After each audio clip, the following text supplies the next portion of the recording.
Anyway, that, and also he now has there's now a new newspaper that's out, Northern Kentucky Tribune, is that what it is, Paul? It's out, and I don't know where would You just put into your Google or whatever your search engine is, NKY Tribune, and it's absolutely free. It was started a few years ago by Judy Claves, who was the editor of the Kentucky Post, and when the Post went out of business, thought that Northern Kentucky needed a voice.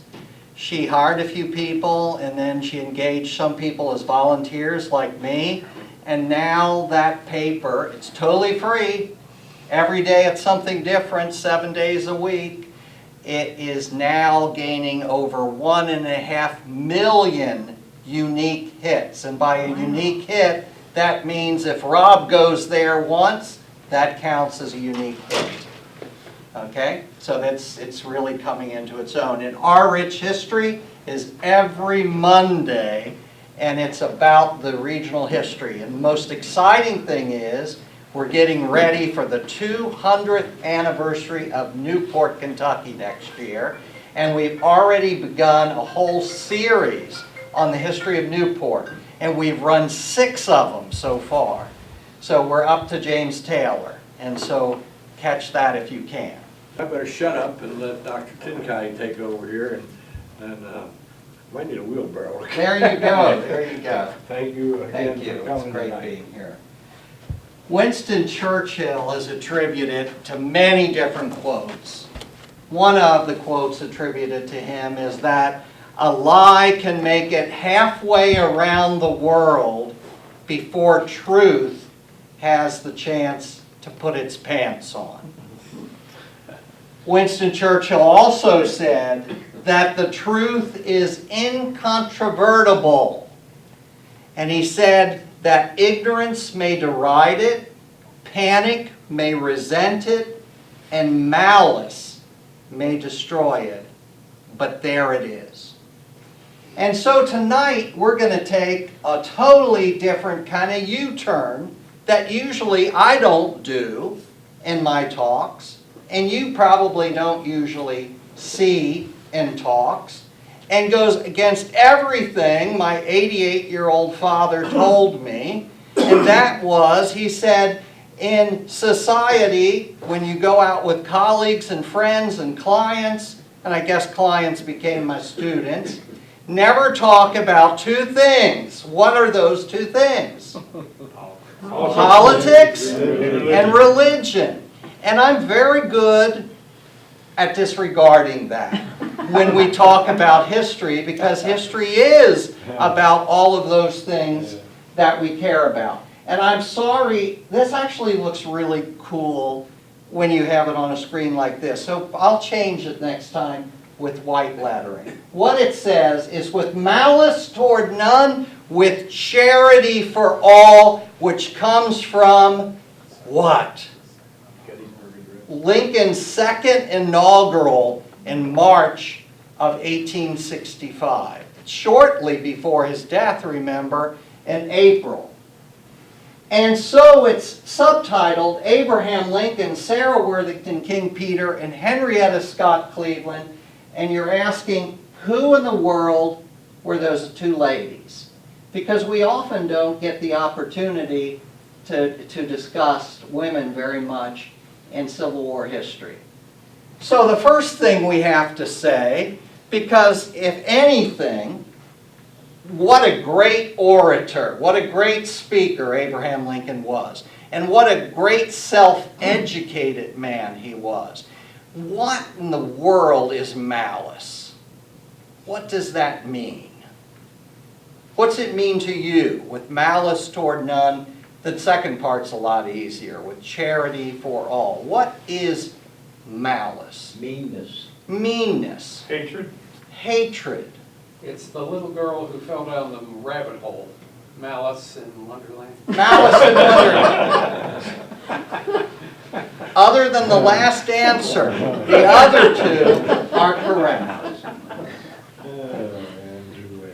It's the desire to hate and harm others, which is exactly what you two gentlemen said. So what's charity? Is charity something that begins at home? Is charity something you do when they pass around the collection plate? What is charity? Because what did he mean? What did Lincoln mean by charity? Did he mean a soup kitchen? Yes. Love. Love. That's what I was gonna say, love toward everybody. With love towards And everybody. be good to everybody. Be good to everyone. The desire to love and serve others. So now we know what he said. Let's see why it was important. In that same second inaugural address, you know, we always just clip things out. We sometimes don't read the whole address.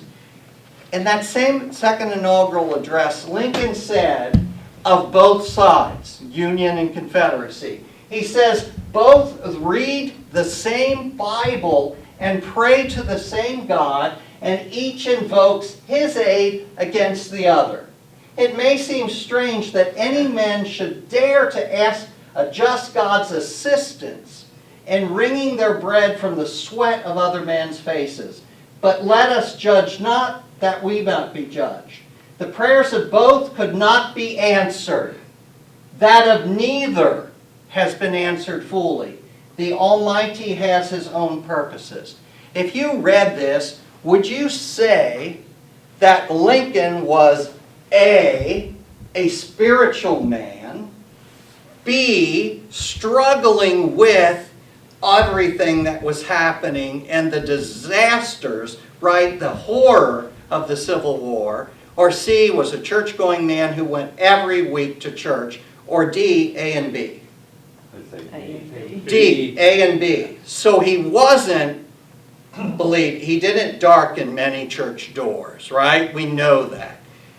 But all of a sudden, at this time in his life, he was struggling with the enormity of the horror of all of what was happening of north and south, excuse me.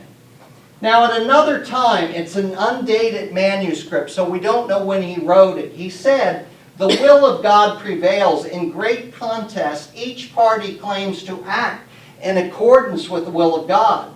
Both may be, and one must be wrong. God cannot be for and against the same thing at the same time.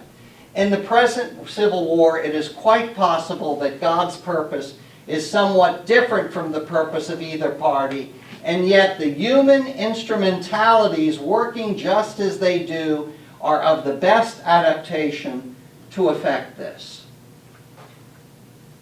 So, this is what I always say. A fool seldom learns from their mistakes. Many people sometimes learn from their own mistakes. A wise person learns from their own mistakes as well as the mistakes of others. There were a lot of mistakes made before the Civil War, during the Civil War, and after the Civil War. And I want to know, because I feel like Lincoln. I always feel like Lincoln. Every part of history I study, of every country, everywhere around the world, I feel like Lincoln. And I want to figure it out, like there's some logical sense to all of it. And so you can help me try to figure this out, of learning from mistakes. What is history good for? The Constitution and slavery.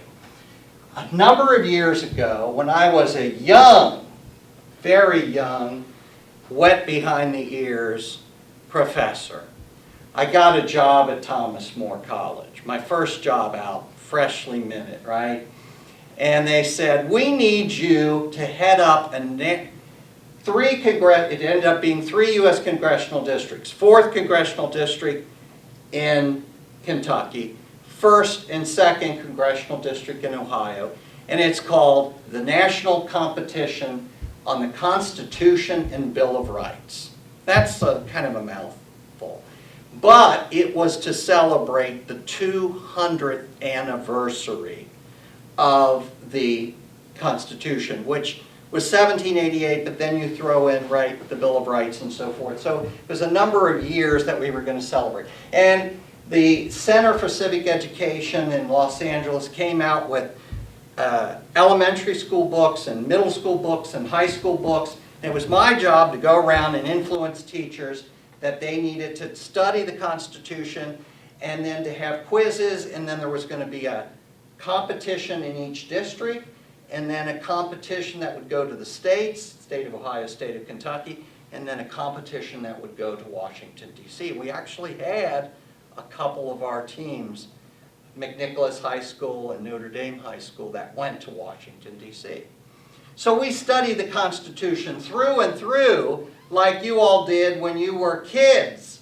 And you know that in one part of it, namely in Article 1, Section 3, was the 3/5 clause, which basically said that a slave would count for 3/5 of a person when it came to deciding how many people lived in an area to decide for the House of Representatives and all the other stuff going on, right? And that was the 3/5 compromise. Well, a lot of people took what was in the Constitution and they cherry-picked it for what they wanted to hear. So Article 1, Section 8 said that Congress shall have the power to make all laws which shall be necessary and proper for carrying and execution. That's called the necessary and proper, or the general welfare clause. And what it is it's a big net that says, and anything else Congress needs to do, Congress should be able to do if it makes logical sense. Well, the pro-slavery people said that necessary and proper and general welfare clause did not apply to slavery. The anti-slavery people said it did apply to slavery, that Congress could decide. Keep that in mind. That's one thing that was used. Article 4, Section 3 said Congress shall have the power to make rules and regulations respecting the territory or other property belonging to the United States. Well, remember, 1803, what did Thomas Jefferson do? He bought the best land deal of his day. He got the whole Louisiana Purchase for what? 15 million? Yeah, something like that. It was a deal. And that made the U.S. twice as large. And he opened up, unwittingly, a can of worms, because then we would have to decide were there going to be slave states and free states and how to do that. So the pro-slavery people said no. What that meant is that at the time the Constitution was written, Congress had the authority to decide the territory. But since 1803 was after the Constitution was written, they had no authority to decide for the Louisiana Purchase. And the anti-slavery people said just the exact opposite, that it applied for all time, right? Now you have two arguments. Now you're going to go to a third argument. The Fifth Amendment, no person shall be deprived of life, liberty, or property. People for slavery said that slaves were property. People against slavery said that's not true, just read the Declaration of Independence, right? That all men are created equal. That's not what they meant. They always meant for slavery to die out, you know? Now, the 10th Amendment, the powers not delegated to the U.S. by the Constitution are reserved to the states. That's the states' rights clause that everybody talked about before the Civil War. Pro-slavery people said slavery is a topic for the states to decide. Anti-slavery people said no, that's not true. That's not in the 10th Amendment, and that's not what the 10th Amendment said. So what we have here is a constitutional disagreement. that grows much, much larger over the years. Now what we do know is Abraham Lincoln was born in Kentucky, and he was an admirer of another Kentuckian, Henry Clay. And Henry Clay was called the Great Compromiser. He's a Whig, right? Anybody hear of the Whig Party? Yeah. Anybody here a Whig? No. They've died out, all of them, I should be. except, there you go, except for my friend who was co-editor of this, Jim Claypool, who tells me that he's the last Whig. Now, Henry Clay came up with a couple of compromises, and one was the Missouri Compromise. And what the Missouri Compromise said is that anything north of 36 degrees 30 minutes latitude, which was the southern border of Missouri, shall be in the territories free except for the state of Missouri, which already had slavery. And everybody thought that things were kind of settled, right? Then along comes that war with Mexico, right? The Mexican-American War, and more territory comes in, right? Texas and all those southwestern places, in California. Well, California was admitted as a free state, but the rest of it was to be up to popular sovereignty. And the Compromise of 1850 was essentially that, plus we're going to put in a much more rigid federal fugitive slave law. The first one had dated from the late 18th century. And what they said is there will be no slavery anymore in Washington, D.C., but if slaves escape from a place like Kentucky and they go north into Ohio or Illinois or Indiana or Michigan, that the people in those states have the absolute responsibility to chase down and return those slaves to the South and to their proper owners. So that would open up a big can of worms, because now you're talking local. And all politics eventually becomes local. What happens if you're living in Ohio and you say somebody has escaped and now they're asking your sheriff, your constable, to go, and these guys have come in, slave catchers. They're slave catchers. That is, they do this for mercenary money, right? They're mercenaries.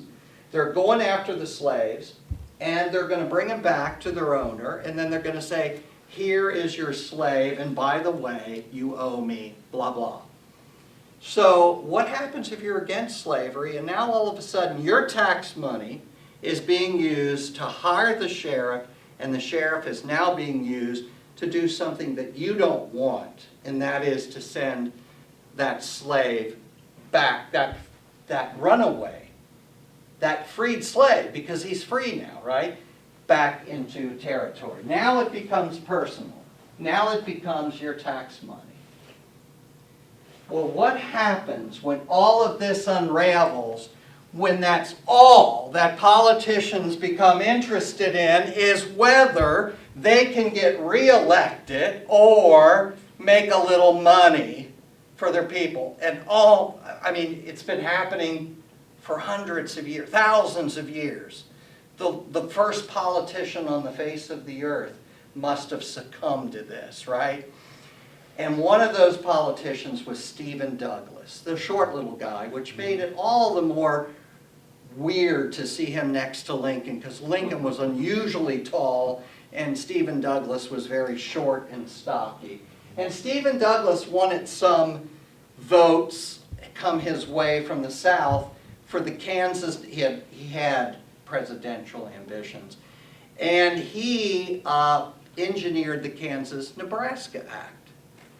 And the Kansas-Nebraska Act says we're opening up the territories of Kansas and Nebraska, and guess what? Just erase that Missouri Compromise, because it's going to be popular sovereignty, which means that the people of Kansas and Nebraska will be able to decide for themselves whether they will be slave or free. And in that way, he got the route that he wanted for the railroad across the territory that he wanted. So he had an ulterior motive, right? And he helped throw the nation with his ulterior motive right into a quicker path to the Civil War. You can tell I don't care much for Stephen Douglas. So Stephen Douglas does this. What that says that Congress has stated the Missouri Compromise is null and void. Forget it. Now let's say you're against slavery and you say, oh, that darn Congress, we can't count on them. They're never going to support freedom for everyone, right? They're never going to get rid of slavery. That's all they're interested in is like Stephen Douglas, their own tails. So what do? You have two options. There's three branches of government, right? Beautifully designed, harmonious, balanced. They're all supposed to balance one another out. And one of them is the legislative. If you don't get what you want there, you can try the other two. And the one is, the next one you're going to try probably, the judicial branch, right? And then you're going to try the executive branch until you get what you want. So they tried the judicial branch in what's called the Dred Scott decision. And in the Dred Scott decision, this slave that had been a slave in Missouri is moved off to Illinois. The minute he's moved off to Illinois, some people would say he's now free, right? And then he's moved someplace else, and then he's moved back to Missouri. And what it is the family is actually very supportive of him being freed. But they've got a perfect test case to take up through the U.S. Supreme Court.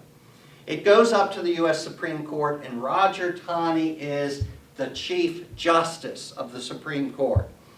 And he is a man I think it was from Maryland, and his family owned slaves, but personally he believed slavery was wrong, and personally he freed his own slaves. Okay? So this is not about that. But the decision that the Taney Court makes and the Dred Scott decision are three important things. That Congress did not have the constitutional power to abolish slavery in the territories, therefore the Missouri Compromise was unconstitutional. See what's happening here? The Missouri Compromise was thrown out by Congress, right? By the Kansas-Nebraska Act. Now the Supreme Court is saying the Missouri Compromise was unconstitutional. Blacks could be citizens of states, but they couldn't be United States citizens. See how they're starting to parse the arguments? And we got a lawyer here at least, right? At least one lawyer. They're starting to parse out the arguments. Slaves were property protected by the U.S. Constitution. Now, you're only left with one option. If you're against slavery and Congress isn't going to support you, and you don't want to wait around forever, people didn't live as long then, right? They were as impatient or more impatient than us, and the Supreme Court won't support you, then what do? You go to the executive branch. That's why it becomes so important in about 1856 when the Democratic Party meets in Cincinnati, of all places, and they consider all these candidates, and then they said, well, we cannot put the candidates in that we'd like. We have to come up with a compromise candidate. James Buchanan of Pennsylvania running with Buck, they called him Buck, and Breck, John Breckinridge of Lexington, Kentucky. Wow. Cincinnati and Kentucky were really important in politics back then. Well, we still are, actually, right? Yeah. So, Keep thinking that. there, yeah, we have, right, the head of the Senate and all that stuff. So anyhow, Buck and Breck were the victors, but they only won 45% of the vote because it was a three-way race. So what did Campbell County vote for? They voted for the Democrat, Buchanan 54%. Kenton County voted 56% for Buchanan, the Democrat, and Hamilton County gave the most votes to the Buck and Breck as well. Everything seems okay. Lincoln starts to rise to national prominence. In 1855, there's a big court case. Cyrus McCormick was the inventor of a reaper. You all know what a reaper is? Sure. And there were other reapers out there. I mean, there were lots of reapers' patents, right? But the one man, John Manny, said that Cyrus McCormick stole some of the things that he had in his patent.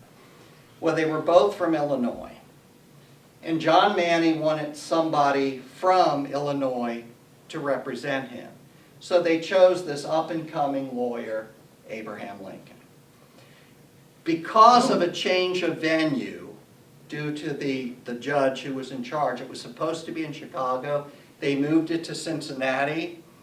And when they moved it to Cincinnati, Abraham Lincoln comes for the first time to this area. And that's in 1855. And the two other attorneys on the case are the finest patent attorneys in the nation, college-educated men, George Harding of Philadelphia and Edwin Stanton of Pittsburgh. Edwin Stanton was not a nice man, personally, to Lincoln. He thought he was somebody, and he was somebody. And so when they came to Cincinnati, Lincoln said, let's all go to lunch together, talk about the case. And he overheard, Lincoln supposedly overheard, and Doris Kearns Goodwin has this in her book, other people do, it's debated. He supposedly overheard him, Stanton, refer to Lincoln as that baboon. So that's a nasty thing to say.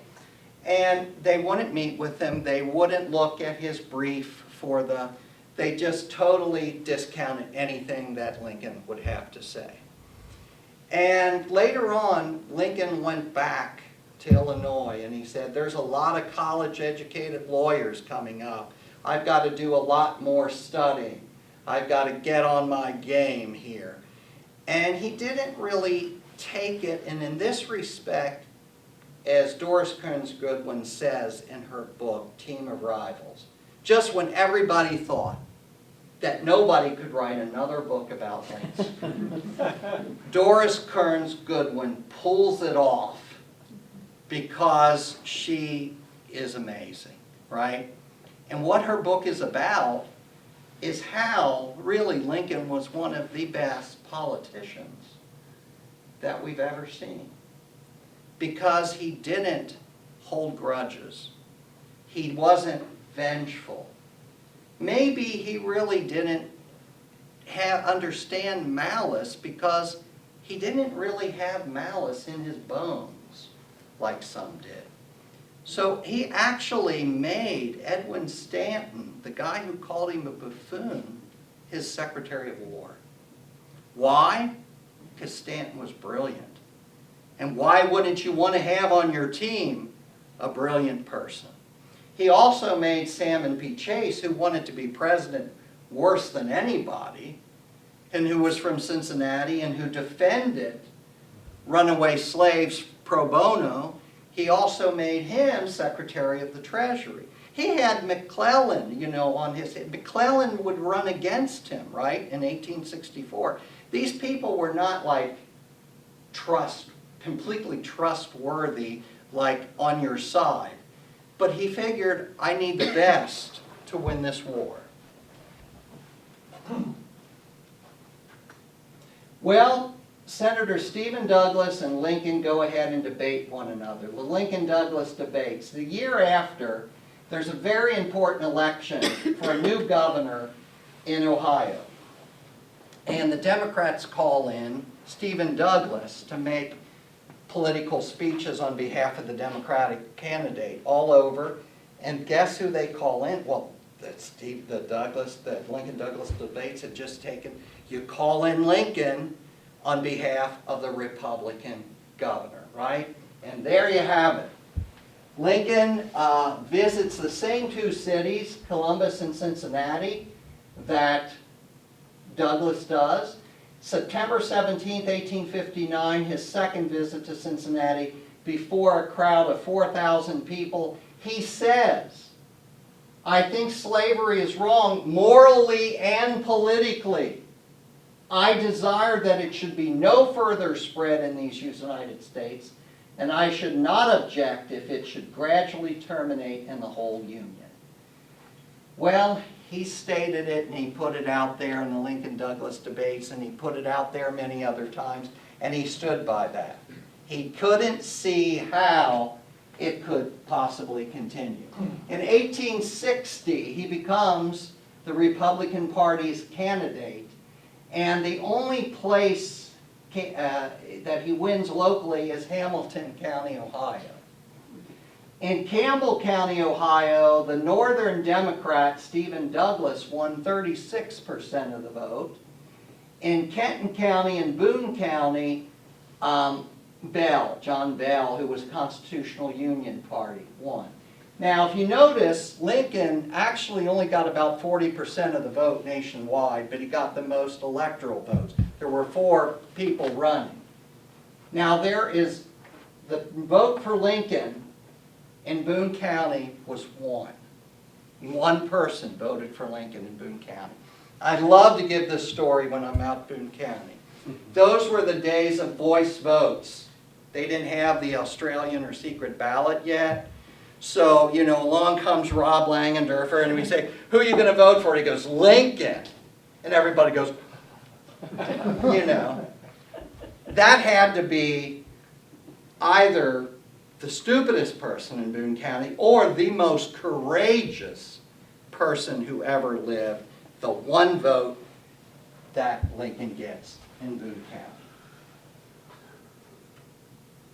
The Underground Railroad in northern Kentucky was really rolling by this time.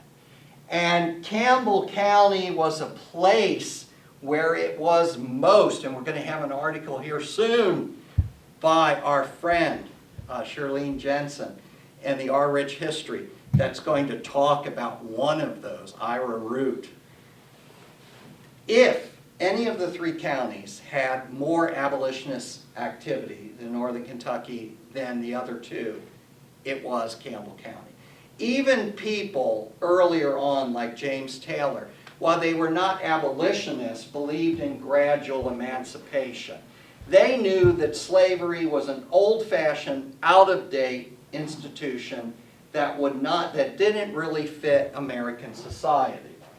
So there were all kinds of people like Henry Hathaway in Covington, and for years, this now is a retirement home here, Hathaway Court.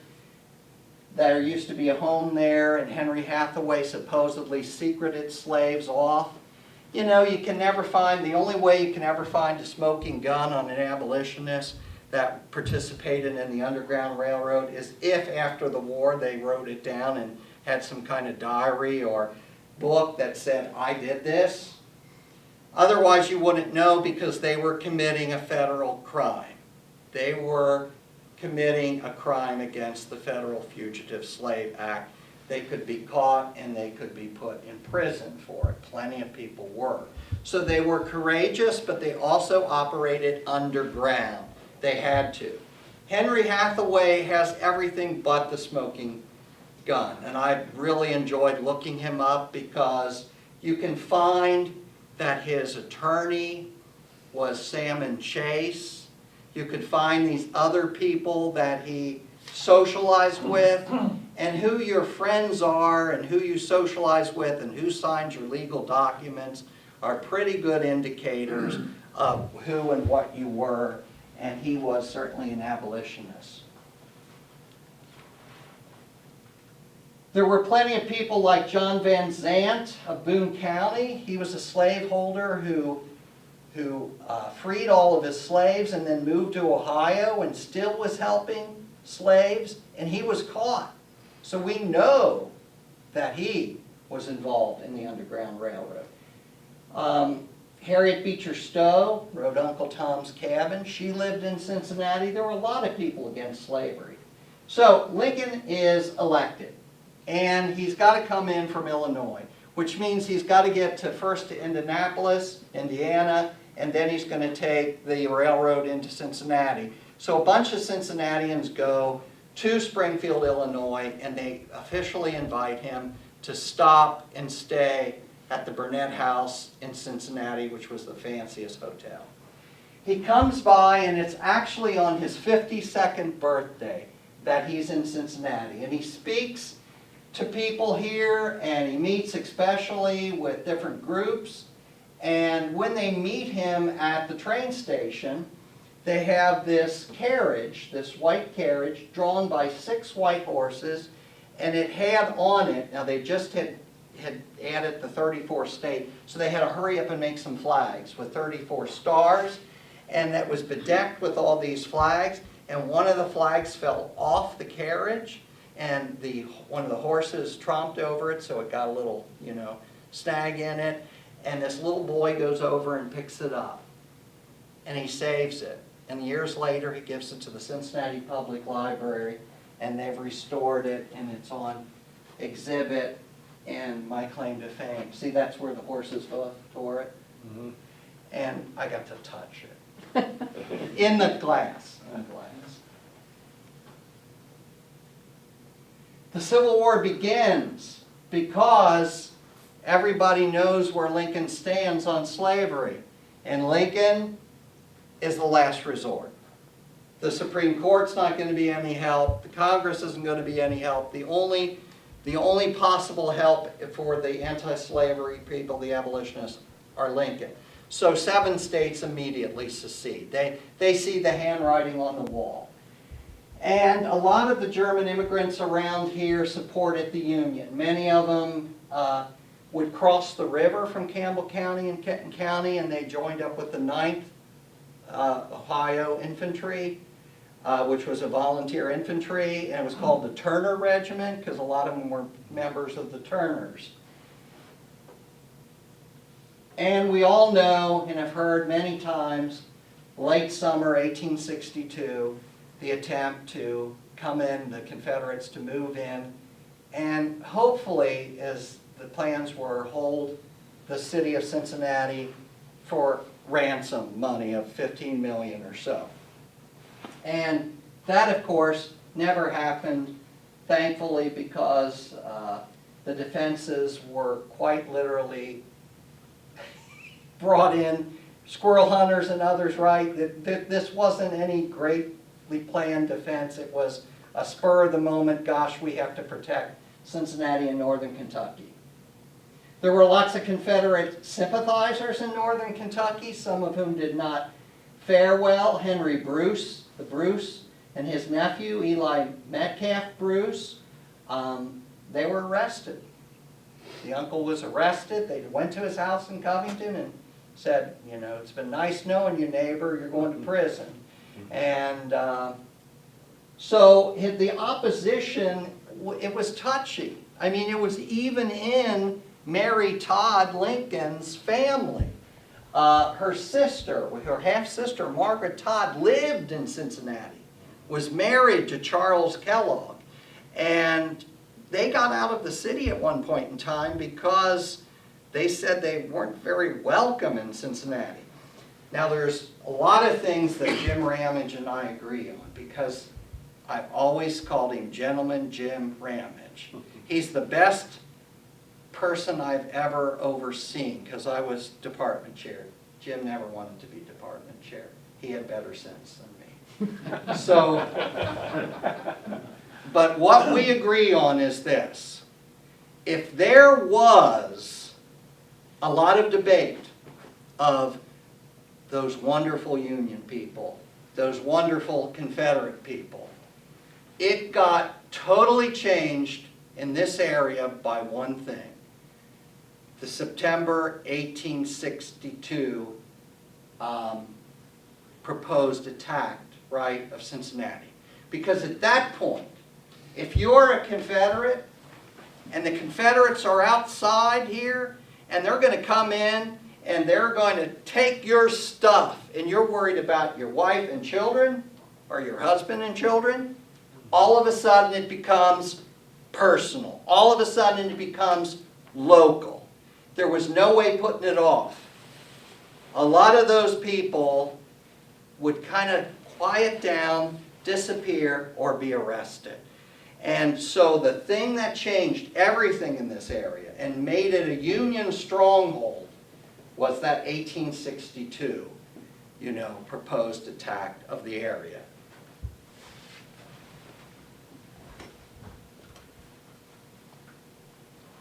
Well, what about this area and slavery in general? And what about the hospitals? The Western Baptist Theological Institute on East 11th Street, this is what it looked like in the 1840s. At its height, it owned 350 acres, which it was selling off to endow the school with enough money to run the school. But it closed in the 1850s over the issue of slavery. So this is where, friends, it all comes together. Where Malice versus charity meets men versus women meets people who are blind to whether you're Union or Confederate, and where all of the people intersect in a story that I wish I could claim I made up, but I didn't. It's all factual and all true. It's one of those things in history that's amazing. So let me introduce you to Sarah Worthington King Peter, daughter of Thomas Worthington, who's called the father of Ohio statehood, the first U.S. senator from Ohio, the 6th governor. She married well. She was wealthy. First husband was sort of not too nice to her, and he died. She married a second time, and he was kind of a gambler and gambled a lot of her fortune away, and he died. Those were accidental deaths. Right. Okay, they were. Right. So, What, stupid? she sent her 2 sons to Harvard, but she had to do what not many women in her class had to do back then. She became house mother to them and to some other students. That was before dormitories. So she was doing their laundry and making their meals. And then when she was there, she was enterprising and intelligent, and she got to talk to professors and take classes on the side. Harvard was all male, and she was a very educated woman. In 1854, she does something incredible. She converts to Roman Catholicism. And I say that's incredible because Roman Catholicism was considered the religion of the poor immigrants, the poor, uneducated, dirty Germans and Irish, right? And for her to convert, why does she convert? It's because when she was in Europe traveling around buying up paintings for what would later become the Cincinnati Art Museum, that she saw all these nuns and so forth, and they had schools and hospitals, and she goes, we need schools and hospitals back in Cincinnati. I want to be a part of something that cares about people, that are poor and widowed and orphaned. And so she actually turns her mansion over to the Sisters of the Poor of St. Francis, who she brings over because she gets to know the Pope, from Germany. And she founds, with other ladies, the Ladies' Academy of Fine Arts of Cincinnati. And that becomes the Cincinnati Art Museum. And the reason why she does this is she's concerned about young single women. Young single women did not have many options in the 1850s. Their options were become a school teacher, and by the way, if you do become a school teacher and you get married, end of job. You'll be fired because you're not supposed to teach and be out in the world. You're supposed to be a mother. They could also do some menial jobs, or they could become prostitutes. And some of those girls would get into trouble. And she said there's no reason why a single lady shouldn't be able to have a job. Let's have them become artists, because people needed all kinds of artwork for their houses. That's why she forms this Ladies' Art Academy. And she doesn't stop there. She forms a hospital, the first private Catholic hospital in the area, St. Mary's, in 1859. In 1862, when there are soldiers, both Confederate and Union soldiers, dying after the Battle of Shiloh, she takes some of her nuns, Dr. Blackman from St. Mary's Hospital, and she is 60-some years old at the time. Now, that's not, I'm 59, I'm going like, that's young. But back then, 60-some was old. She hires a steamboat, puts them all on steamboat. They made bandages and everything and went down to the Battle of Shiloh. And this 60-some-year-old wealthy lady who had already been involved in hospital work walks with the nuns and everybody else and Dr. Blackman over the fields of Shiloh. Imagine what she saw.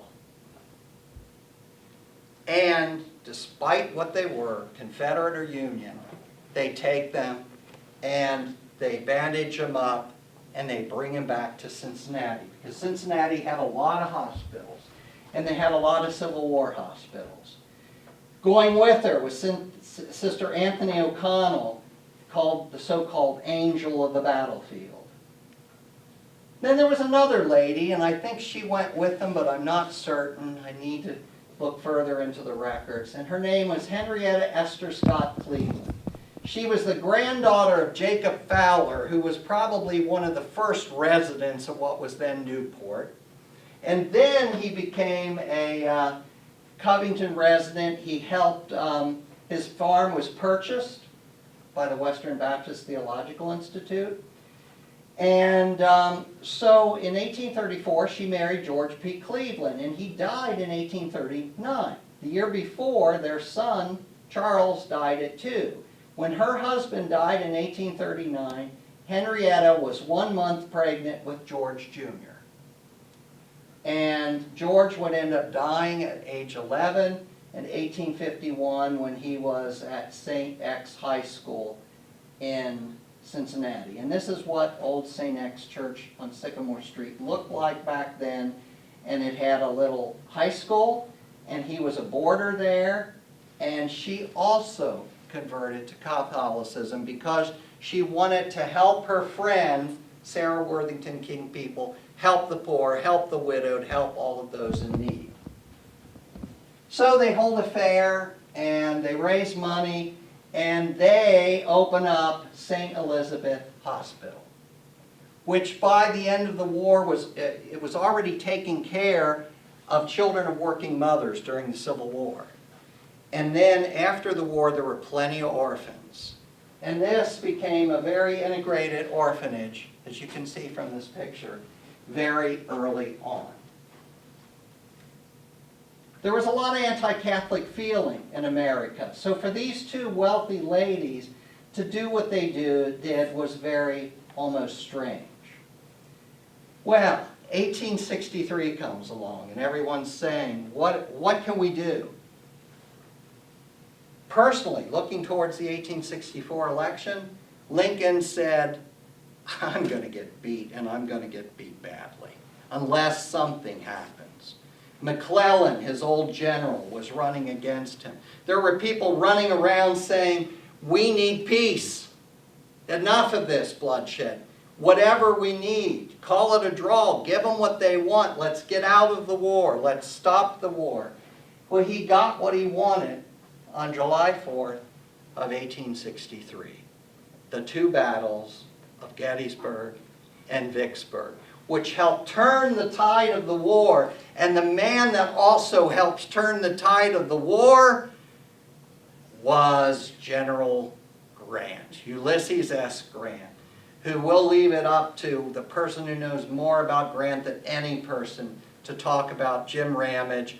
But he was also from the Cincinnati area, just upriver, Point Pleasant, Ohio. His father lived in Covington at a house that still exists. He was postmaster of Covington, and guess where the general's children spent most of the Civil War years? In Covington. So there you have another connection. We've got Sam and Chase. We've got Lincoln coming to the area. We've got Grant. And he runs against McClellan, and who does McClellan choose as his running mate? George Pendleton of Cincinnati. So there's Cincinnati, Kentucky all over. We left out Buck and Breck, right? Breckinridge too. Well, it's all over pretty soon, but the man that doesn't get to celebrate it is, of course, Lincoln, who dies on the evening of Good Friday, April 14th, 1865, assassinated by John Wilkes Booth of the famous Booth family of actors. His brother, Junius Brutus Booth, was performing 2 plays at Pike's Opera House in Cincinnati. And the following day he left the city, he was secreted out of the city, and he would be one of the ones in Washington, D.C. that they would, question because they were wondering about him and his involvement. If anything that we can say of the assassin, whose name I don't like to talk about. I never like to give all those people in history anything. The assassin, right, made one big mistake. He chose the wrong day, Good Friday.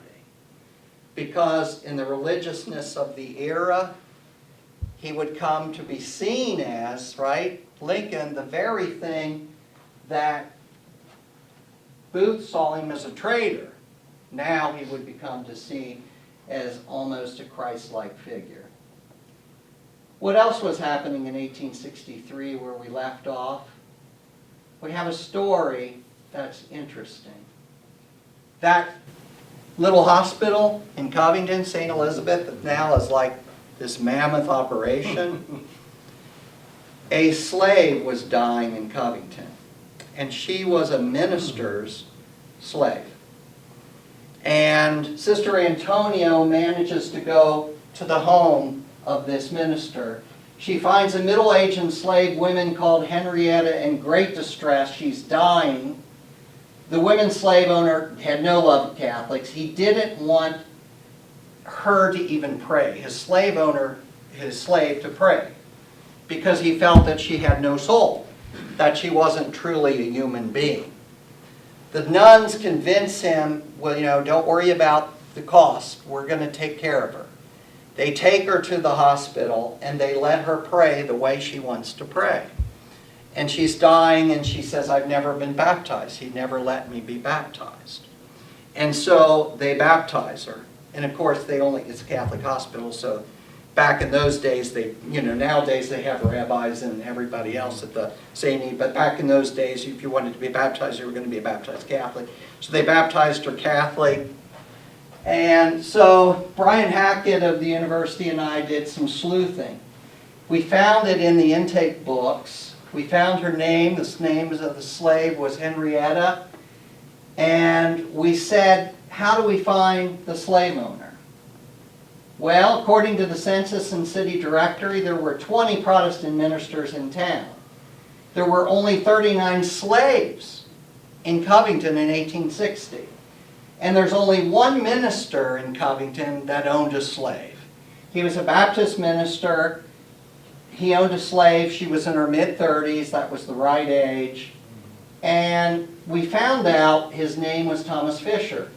And he was part of a breakaway movement of the Baptist Church that was predestinarian, okay, which means that they believed that God had already determined the day you were born who was going to heaven and who was going to hell.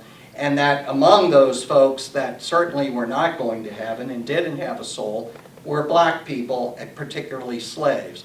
So there was no use baptizing them, no use teaching them about God, no use praying for them, because praying by and for people not predestined for salvation was considered a waste of time. Now let's change the story to the Morgan's Raiders. There was a Morgan Raider, and his name was Thomas Major. He is from Paris, Kentucky. His father was a physician. His mother died in 1847, and his father moved them to Covington and felt that his sons would do better at the public schools of Covington, but also thought that they might want to learn German, so enrolled him at a Catholic school, Mother of God, so they could get German.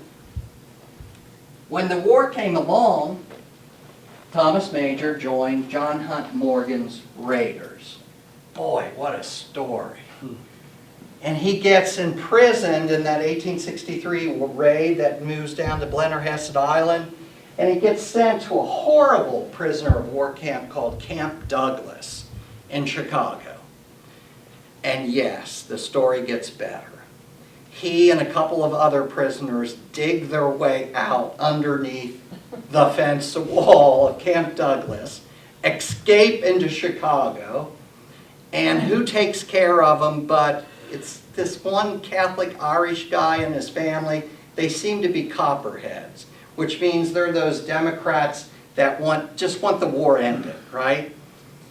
This is his second introduction to Catholicism. So he goes up to Canada, then somehow escapes and comes down through Ohio, and he's wounded.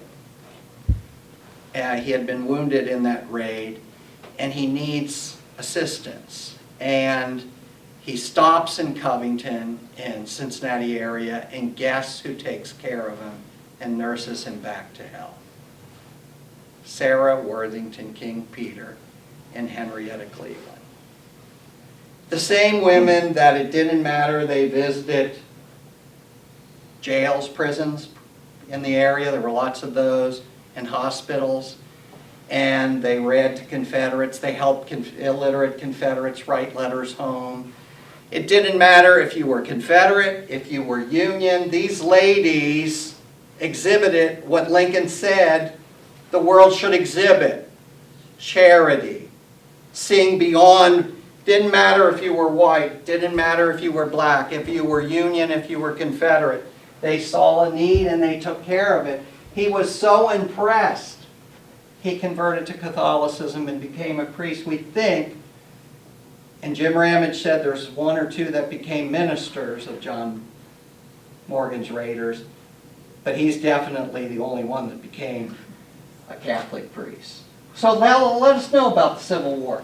Where were the hospitals in Covington? 300 beds down at the marketplace on 3 and Main Street. The seminary, this building that had been closed, became a Civil War Union hospital, 218 beds. 53 beds down near the bridge. The Licking branch of this, 50 beds. Look at hundreds of beds in the area. If anything, and one of the saddest parts, this was a hubbub of activity of the Civil War, and some of the hubbub was soldiers on leave, soldiers, mustering into the Army, coming out of the Army, moving through on all the railroads and the steamboats coming into the city. Covington, Newport, Cincinnati were thriving. There were soldiers all over the place, Union and Confederate soldiers who were low-ranking and were just being like, take an oath, just go home, right? We don't have any more room in any of the prisons. Soldiers were passing through town. The industries of Covington, Newport, and Cincinnati were up and rolling and providing all kinds of supplies. In fact, the Kentucky Central Railroad was protected by the Union Army, so John Hunt Morgan and others would quit blowing up the trestles and bridges so they could get supplies through to the South. And the saddest thing was, we would see in the papers of the time period, steamboats coming with hundreds of soldiers at a time that were injured and dying and going to make their way to the hospitals of Cincinnati, Covington, and Newport. Lots of Civil War soldiers died in this area. So many that one funeral home just start manufacturing caskets, because that's when you had to start sending the soldiers home to their families. And so, guess what? when Henrietta Cleveland and Sarah Worthington King Peter and the nuns said this tiny little building on 7th Street for St. Elizabeth is too small. We need to buy this old Western Baptist Theological Seminary that had been a Civil War hospital. After the war in 1868, they bought it and made it the second location of St. Elizabeth. And there it is, St. Elizabeth Hospital. These are the privies. They added these little things on that look like Gothic castles. Those are the bathrooms. Indoor plumbing. What are the human costs? 600 to 700,000 Americans died during the Civil War. That counts the soldiers and civilians. It counts people killed in battle and those who just died of illness, sickness, malaria, diarrhea, and all the other things because of the lack of sanitary conditions. More people died from ordinary disease than anything else. 600,000 to 700,000 people died. Nobody knows how many returned to their home. Thousands from permanent injuries and chronic illnesses. Thousands were widowed or orphaned. This was the largest war in American history, and it's to be continued. This is the point where I say, invite me back. For Part 2, Promises Broken, Reconstruction in Northern Kentucky and Cincinnati. So 600,000 to 700,000 people died. The slaves received their freedom. But what happened then? And how did we get to the need for civil rights in the 1960s? And then I always ask myself, with malice toward none, with charity for all, we forgot those words pretty quickly after the Civil War, right? And what's it all about, Alfie? And how come we never learn from history? And that I'll leave for you to chew on, spit on, throw up at me, or whatever you want. Do we ever really learn from history? And that is all, my friends. Davis and the I do not have this.